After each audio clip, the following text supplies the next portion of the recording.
Hi and welcome to JJB Beads. How are you doing today? My name is Jem. I am coming to you from the United Kingdom via the virtue of a pre-recorded video. We've done a little bit of festive giftable ideas for you today. So I'm working with two strands.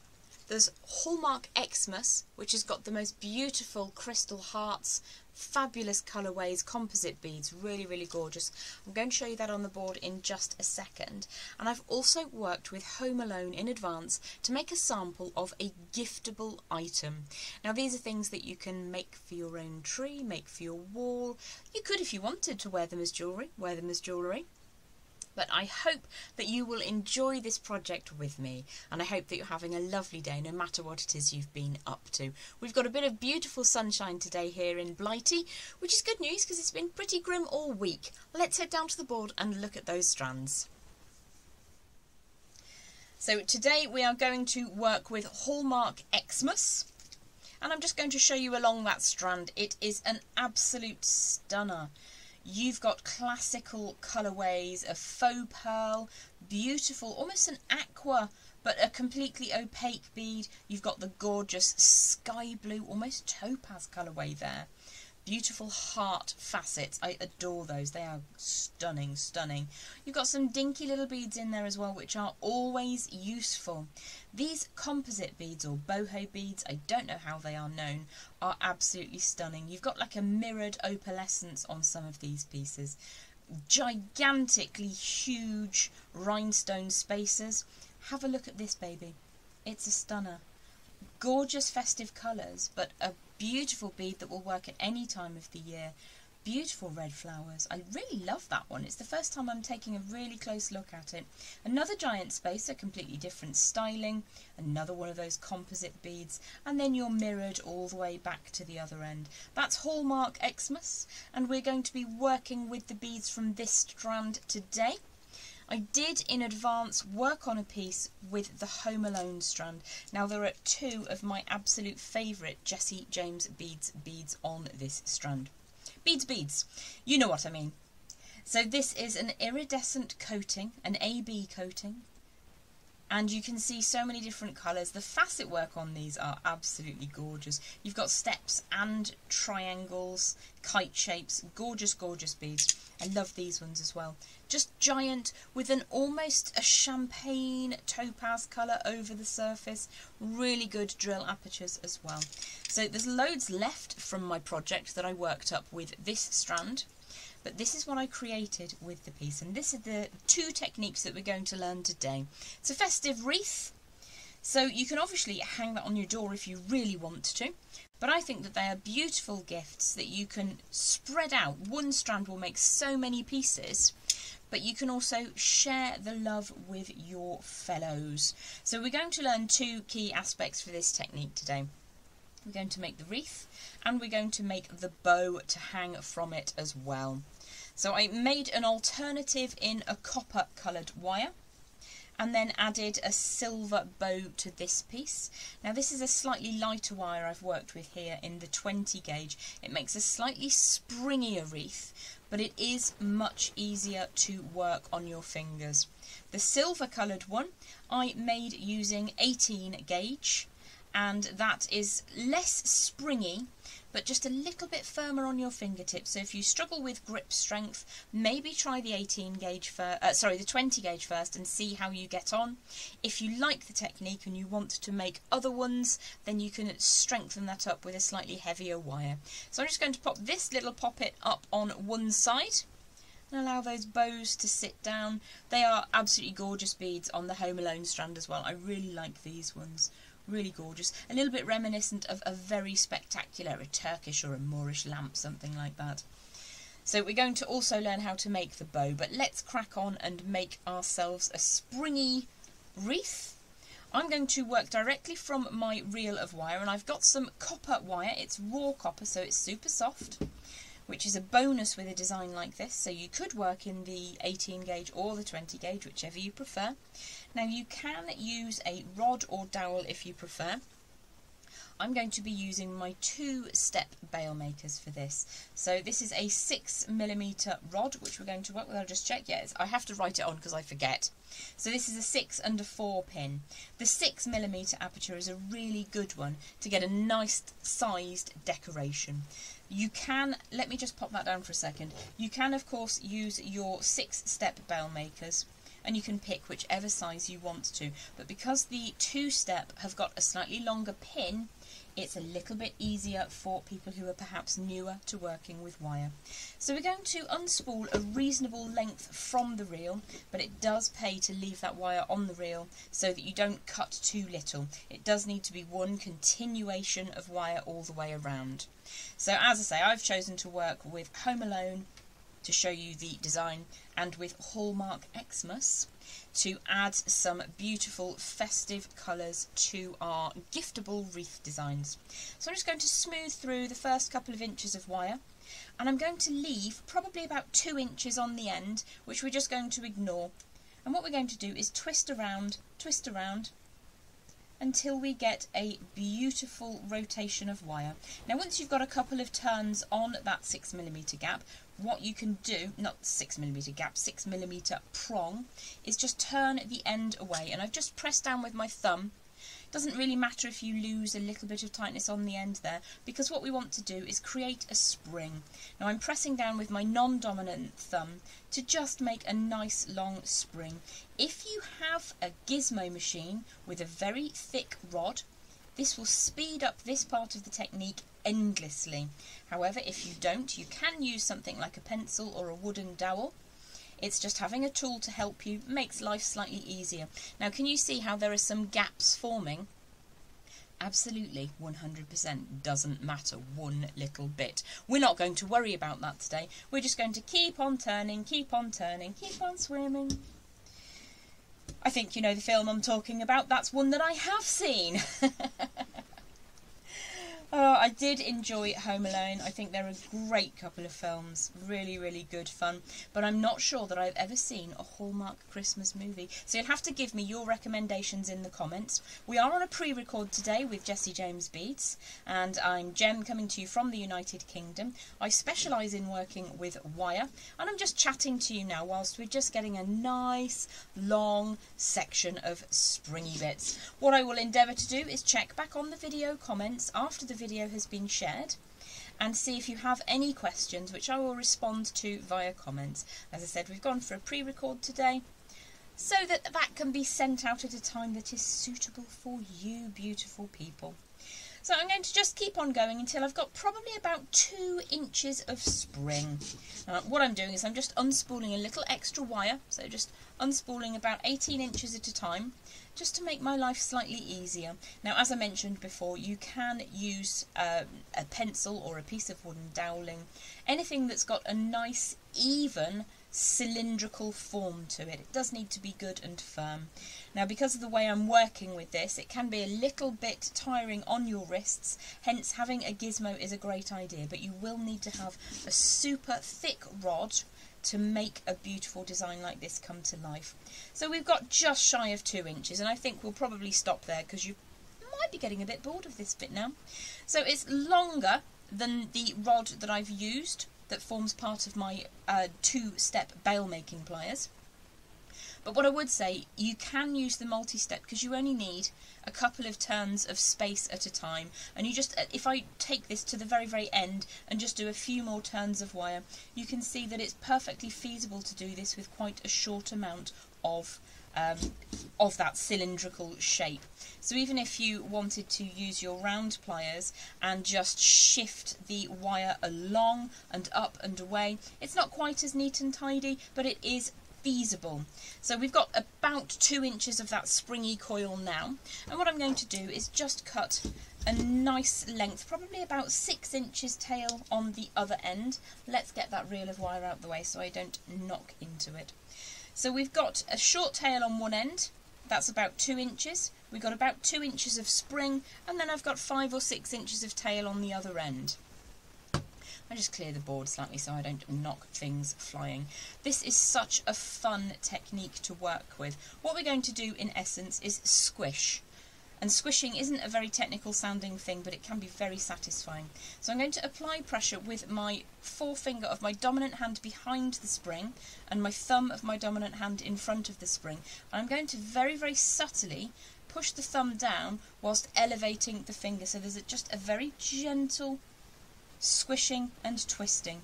And what we're looking to do is just elegantly stretch out that spring. So the thumb is pushing, the finger underneath is supporting, and what we're doing to begin with is just squashing that so it becomes flattened. Doing it in very small motions in a controlled fashion will give you a much neater end result that you will then have to mess around less with. If you go at this quite heavy-handed and quite strongly, what you can do is put large gaps which you then have to spend a bit more time just kind of fixing after the event.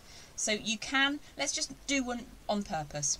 So let's make it worse. There we go. So I've overstretched a bit of the spring.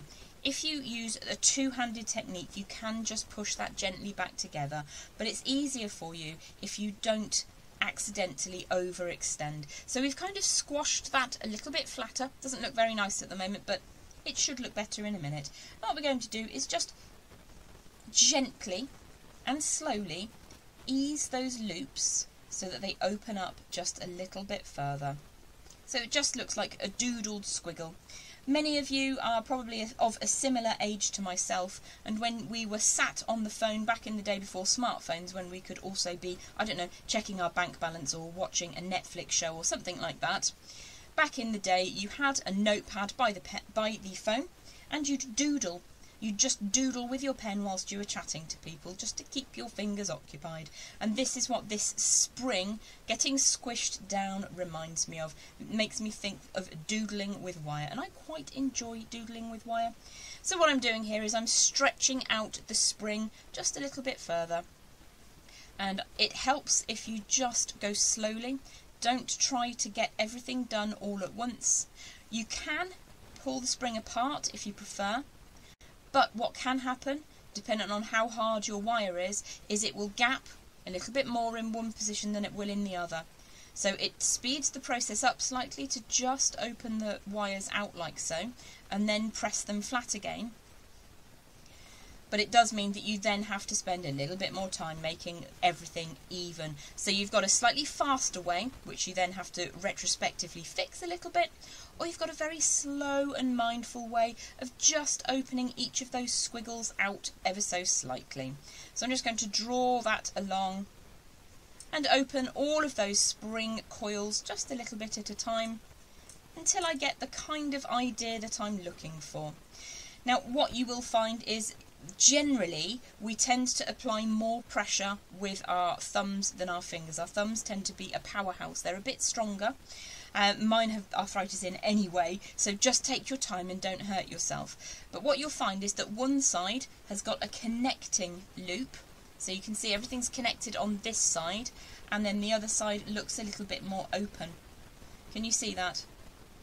So the wires are crossing at the top, and then you've got all the loops down at the bottom.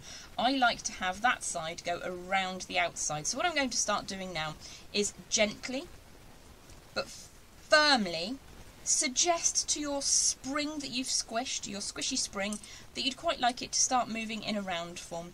You could grab yourself a round form to try and help you, but generally speaking, you need to coerce the wire bit by bit. So you can see this long tail of wire. I'm going to pinch the spring and just draw that up and out of the way. I don't want it in the way whilst I'm trying to create this round form. So we worked today with a 20 gauge wire, which is a lot softer. It means that you end up with a more springy design at the end of the day. If it's hanging on your tree, it shouldn't cause you an issue. If you're going to size it up and hang it on your front door, you would need a heavier wire, at least an 18 gauge. So I'm just going to continue to pull this gently until it sits in the correct format. And then what we need to do is link those two sides together. So we've got a long tail. That's what we're going to start working with. So what I want to do is have that coming up and away at that 12 o'clock position on my wreath. And I'm just going to very gently strengthen just that first little bit, about 1/4 of an inch or so. I want that to be nice and straight, and I want it to be quite quite upright. Then what we're going to do is apply the other side, and you may need to, whoopsie-daisy, you may need to just elevate the shorter tail so that it sits neatly around your upright. The long tail is going to be worked into a hanging loop, and we're also going to have a floristry ribbon coming away at the top, like these little designs as well, just to reflect that spring-like nature. So what I'm going to do is grab a hold of the shorter side, just at the very last loop. I'm going to grab hold of that and offer it up to the upright loop, and then I will pinch everything into position and just make sure that those two sides of the looping section meet up nicely. So if I just hold that into position and pinch that very, very firmly, I'm going to do that with my non-dominant hand. You could tape it if it's being awkward like this one is. And then I'm going to draw the short tail around the upright that we created. I'm going to give that a good couple of wraps. Now that is quite a soft wire to work with, so it's a little bit easier than the 18 gauge. What I want to do is make sure that that is very neatly and firmly connected. So I'll probably go for 5 or 6 or more wraps around that upright section that we just gently coerced into being a little bit stronger a moment ago. So I think I've got 7 wraps there. That last bit's gone slightly awry, so I'm just going to push that down until it sits neatly. Flip to the rear side and trim away the correct wire, the short tail, into the scrap pot, and then just squish down that last little bit. Now what I like to do for a wrapped loop like this is to just rotate my pliers around, and it just finishes off the look of that coil. So let's flip that back to the front. I just need to make sure that that's nice and short and nice and flat. So we've got that rounded form ready to work into a wreath design. And what I might do later is create up some wire work, holly leaves perhaps, and pop those on. But for now what I want to do is a wrapping loop up at the top. So I'm going to smooth through and soften the wire that is the long tail. And let's just grab those bail makers that we had earlier. I'm going to turn a right angle on one direction and then just rotate those around until I have a loop up at the top. If you wanted to pop some chain onto this directly at this stage, you absolutely can. I'm just going to close that loop up, and you can see where we've created this coil around the neck of the design. I'm going to double wrap on that now, and that just adds strength because I'm working in a slightly finer wire. So holding just the loopy section, I'm going to draw that tail all the way around. Apologies, that came up a little bit close to the camera. I'm double wrapping over the top of that coiled section, just to add a little bit of strength. And once I've finished, I might go another turn just there, like so. Just give that a little bit of a gentle squish and a squeeze. I'm not pressing very hard, I'm just tidying more than anything. And once I'm happy that that's all tidied up, I might use the smaller side of my two-step bail makers now, the 4mm post. Do you know what, I want to call them tines, like the tines of a fork, but I don't think that that is the correct. I think it's probably a prong. So I'm going to do another little bit of spiralling or instant gizmoing. Doesn't need to be neat and tidy. Let's get that post back out again. And I'm just going to pull that away and then open the spring up so that you get almost like a floristry ribbon. I know when I was a kid I was absolutely obsessed with getting floristry ribbon and making it go curly. So that's all I'm doing, is I'm adding a little bit of a curl on the end to look a little bit like floristry ribbon. What I will do though is take the very end of that floristry ribbon design and just poke it so that it sits down inside, and then there's no nasty sticky outy bits. So that's the first half and the key technique to making your giftable wreath. What we're going to do next is make a bow. Let's cut our strand, shall we? And we can have a quick look at that as well while we're going. Let's find a pot. Here's one. So Hallmark Christmas, Hallmark Xmas. What I like to do is keep the tags for my goodies. So I'm just going to take the tag off the front there, take the staple out. My bent chain nose pliers do literally everything I need them to do, including taking staples away. So let's just get away from the end there. Trim the end off.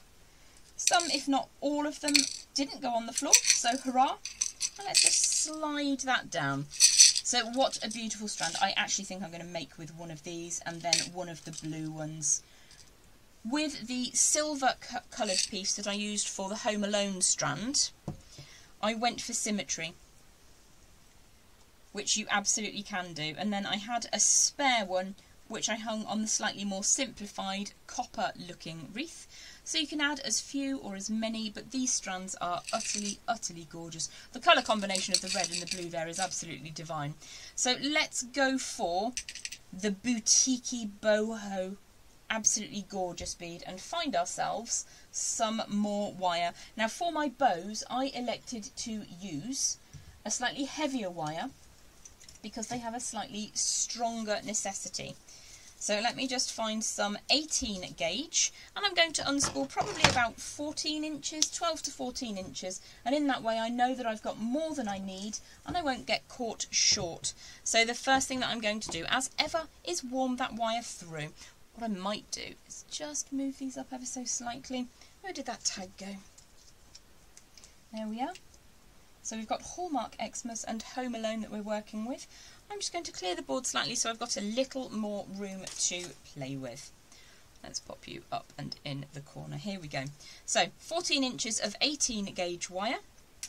Probably don't need anywhere near that much, but I don't like to be too short. So I'm warming that through. I'm making sure that's nice and toasty. So I've got a copper wire here. The silver coloured German style will absolutely be fine. And what we're going to do is recreate our bows. So to do that, I'm going to utilise my round nose pliers.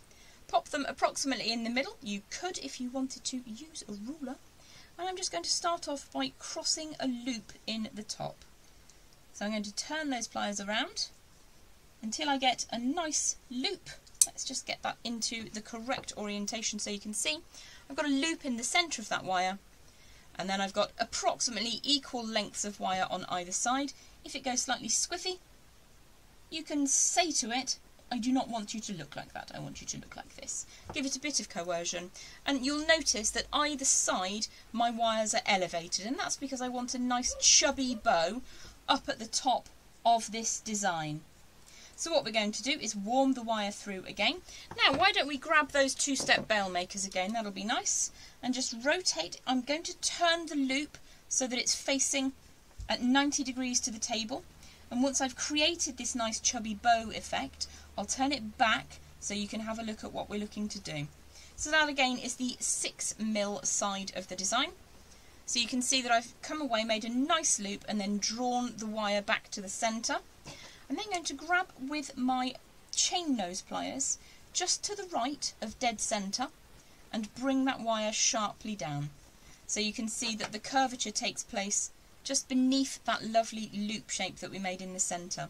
Now if you've made a nice chubby bow, but your bend here is a little bit too far, you can move that out by popping those bail makers or your round nose pliers in and just rotating away slightly and pushing that bend back in, and you'll see that that's moved ever so slightly over to the right, which is exactly where I wanted it to be. Now you could measure to make sure that the second side of your bow is exactly symmetrical. Well, I've never managed to tie a symmetrical bow in my life, so I'm not going to worry about it. What I'm going to do is put those pliers in on the other side again and just push the wire around, and hopefully you'll be able to see that forming.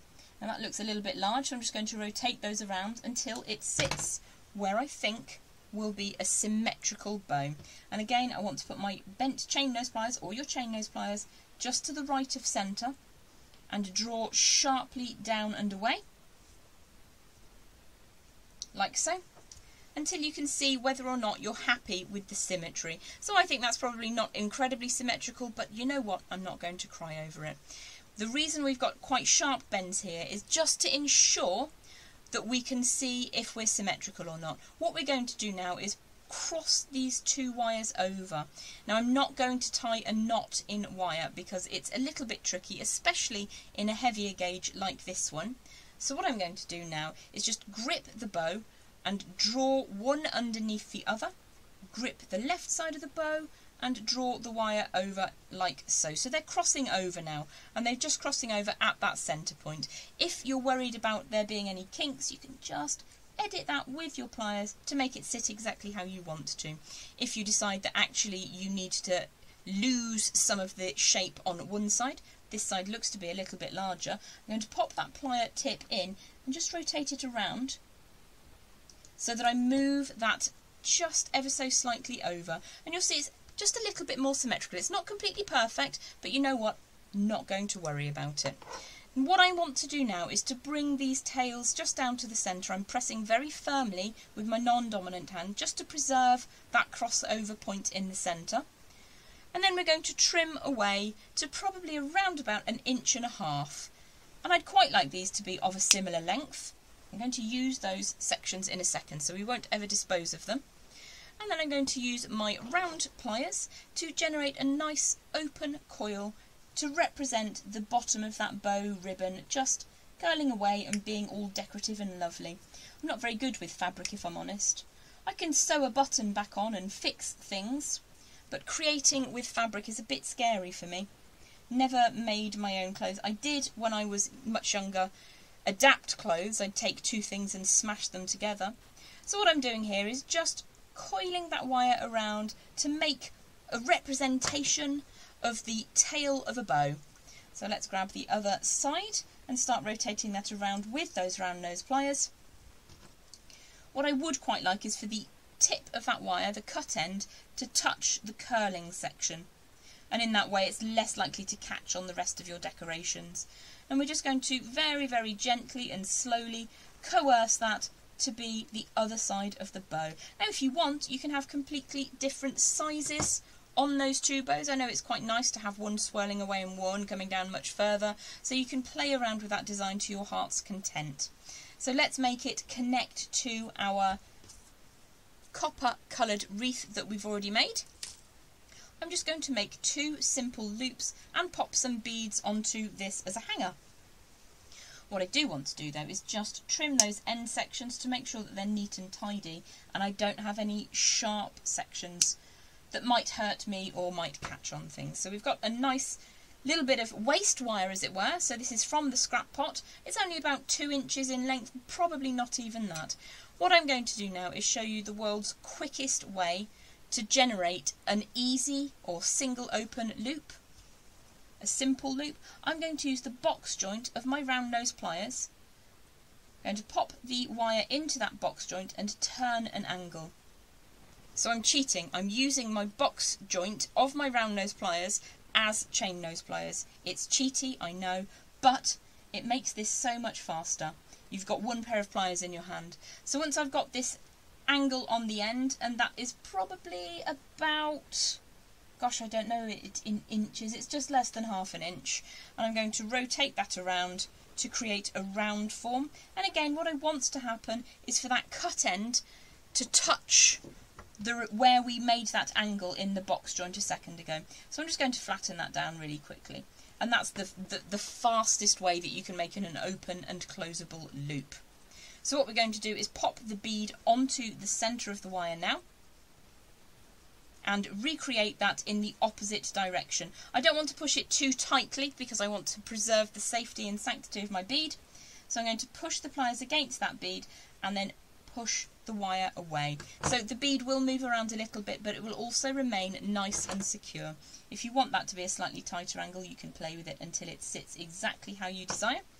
Ideally, we're going to trim that to the same length that we had on the other end. So let's get rid of that scrap into the melt pot. Rotate the pliers around your back with your round nose pliers now. The 2 pieces of wire after the angle don't have to be the same size. In fact, if it's slightly larger on one end, which you can use as the hanging end to go into the wreath, that's no bad thing because it gives you an opportunity to play around with where you want it to fit on the design. So let's have a look at our little hanging bead. That looks pretty neat to me, so I'm going to open up the open and closable or simple loop by rotating half of that so that it opens out. Let's just twist that in the light. And we're going to add our bow onto that little open and closable loop. I'm then going to close that back up so that it returns to the same position and meets the angle section of that loop. So we've made our hanging bow bead design, and all we need to do now is to attach it onto our giftable wreath. So what I am going to do is just open and close my pliers on that round form up at the top to make it nice and strong, giving it a hearty squish before I open that up, and then find somewhere to hang it on the wreath. So you could hang it centrally at the base, you could hang little ones all the way around. You've got so many beads on the strand to work with in such beautiful colours that I don't think you're going to have a problem with it. But the joy of an open and closable loop is you can open and close it several times before it is weak. Let's just put that into that spring up at the top. So you can see I've looped it in at the centre, and now I need to close that up. If you pop it in to a place on the wreath and you decide you don't like it, an open and closable loop is going to work for you a couple of times. It's really not an issue to kind of undo and redo that until it sits exactly where you want it to. You do have an opportunity to play around with that design. Let's just bring this one up to show you. These ones I hung immediately to the side of the central piece and it didn't look right, and I opened and closed these loops about 6 times until they sat exactly where I wanted them. The main thing to remember here is you've got a good couple of opportunities to play around with the sighting. If the bead wire becomes a little bit weakened, it's just a scrap section of wire. I'm sure if you're anything like me, you've got plenty of these in your scrap pot and you can simply grab a new one. So let's just have a look at our designs for today. Where's the other one gone? Here it is. So here are a couple of pieces that we actually made together today. There's one and another that I prepared before coming to see you today on this pre-recorded video. So the strands I've worked with are from a beautiful Jessie James Beads festive collection. I've got Hallmark Xmas over here on the left, and I do just have to show you this bead again. It's absolutely stunning. Really, really beautifully made. I adore that. I can't wait to work with that some more. And the other is Home Alone, which had these absolutely glorious hexagon beads, which I adore. So there are your giftable Christmas wreath ideas using our gorgeous festive strands in Home Alone and Hallmark. Still me, I'm still here. I hope that you've had fun creating these giftable ideas with me today here at Jessie James Beads. My name is Jem, it's my pleasure to hang out with you. I'll be back again very, very soon, and I hope that you continue to have the most wonderful day. Take care and bye for now.